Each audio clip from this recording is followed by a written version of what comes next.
Olá, tudo bem? Esse é um espaço aqui do nosso canal para a gente repercutir as principais notícias eclesiológicas e teológicas da última semana ou do período mais recente. E essa semana que passou teve muitas mudanças, muitas novidades para a gente repercutir aqui nessa Tel News, episódio número um. Bom, então as primeiras notícias que eu tenho para compartilhar com vocês é do dia 28 de agosto, onde o Papa Francisco fez 21 novos cardeais. Essa é uma notícia bastante importante para a gente compreender não apenas a realidade do universo católico, mas do cristianismo ocidental de uma maneira em geral. É claro que quando o Papa faz novos cardeais, ele também está dando a sua cara cada vez mais identificada, mais caracterizada para a Igreja e para esse órgão que é o principal órgão da Igreja Católica, que é o Colégio de Cardeais. Por que ele é o principal órgão da Igreja?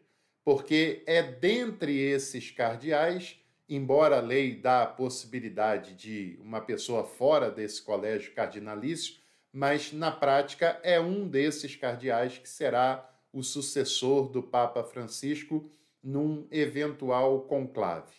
E é claro que esses são os principais líderes do catolicismo que vão dirigir a igreja nos seus países de origem. Por falar em países de origem, desses 21 novos cardeais, 4 países têm cardeal pela primeira vez na história. Países periféricos como a Mongólia e Singapura na Ásia, o Timor-Leste também na Ásia, no finalzinho da Ásia, na divisa praticamente com a Oceania, e o Paraguai aqui na América do Sul. Esses países nunca tiveram cardeais, e isso mostra o quanto o Papa Francisco tem a preocupação de tornar a Igreja cada vez mais universal, dando voz e vez também para os países mais periféricos. Ele tenta descentralizar a liderança da Igreja e que ela não fique apenas na Itália, na Europa, como foi durante grande parte dessa história. Outro ponto também muitíssimo importante dessa notícia é que dos novos cardeais, 2 são brasileiros. O cardeal Dom Leonardo Steiner, que é cardeal arcebispo de Manaus, e é uma nomeação do Papa Francisco para a região amazônica, e também o cardeal Dom Paulo César Costa, que é cardeal arcebispo do Distrito Federal, de Brasília, e ele que foi professor da teologia da PUC no Rio de Janeiro durante muitos anos, era bispo auxiliar do Rio de Janeiro, depois tornou-se arcebispo de Brasília e hoje é arcebispo cardeal de Brasília. E são 2 cardeais também com direito a ser votados e a votarem num eventual conclave. O número mínimo de eleitores num conclave é de 120 e hoje o Colégio de Cardeais tem 132 cardeais com a possibilidade de votar e ser votado, ou seja, cardeais com menos de 80 anos de idade. E você que está nos acompanhando, comente aqui na parte dos comentários desse vídeo se você já sabia disso e se você acha que num eventual conclave será eleito alguém identificado com o Papa Francisco ou adotará uma nova identidade eclesiástica a partir de então. Deixe seus comentários. A segunda notícia dessa edição do Tel News é sobre o mundo protestante, mais especificamente sobre o mundo ecumênico. Até o dia 8 de setembro aconteceu a 11ª Assembleia Geral do Conselho Mundial de Igrejas, dessa vez realizada na cidade de Karlsruhe, na Alemanha.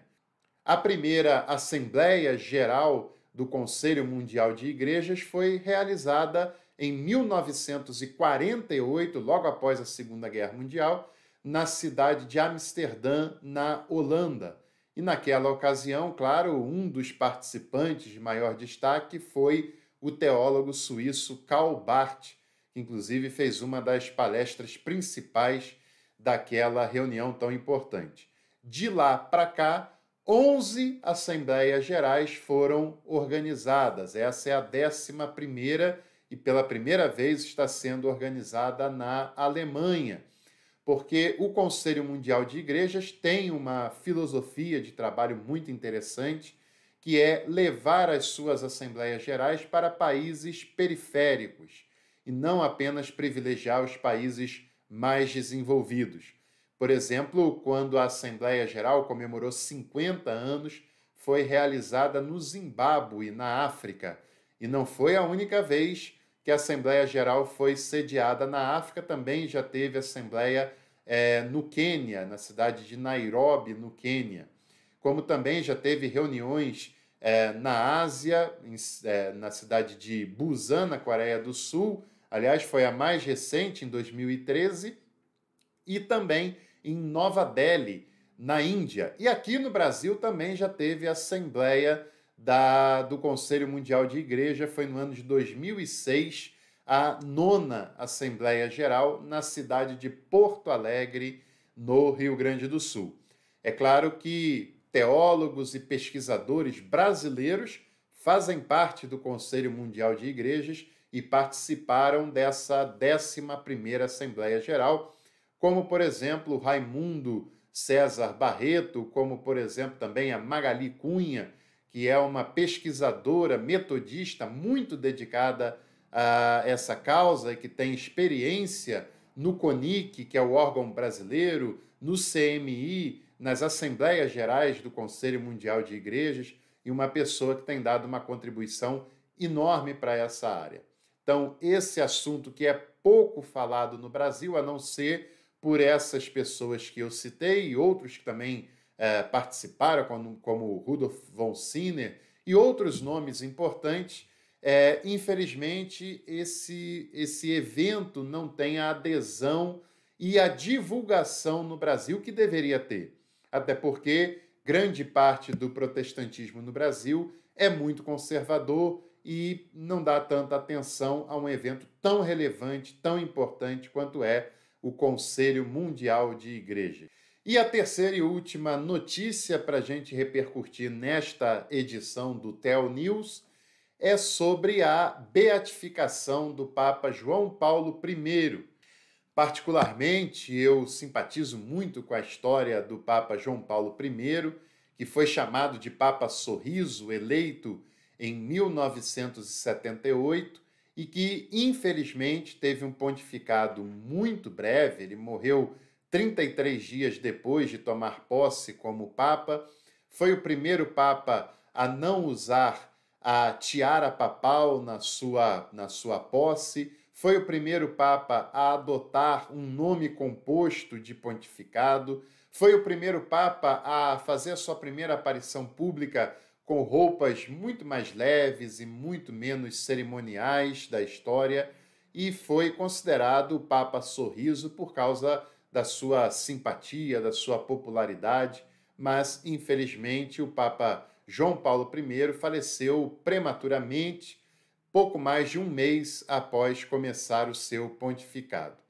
A ele é atribuído a cura de uma pessoa que sofria de epilepsia, e por esse motivo o Papa Francisco deu início ao processo que o tornou beato, Beato João Paulo I, que é o passo anterior à canonização e ao processo de santificação definitiva, de acordo com a tradição, com a liturgia católica.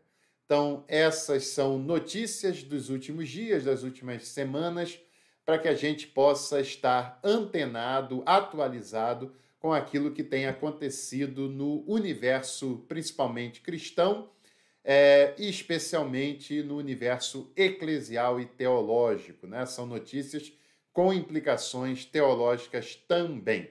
E antes de você desligar, deixe seu like, compartilhe esse vídeo e escreva nos comentários desse vídeo o que você achou dessas notícias, se você já sabia, se passou a conhecer agora e quais as repercussões que você acha que elas possuem.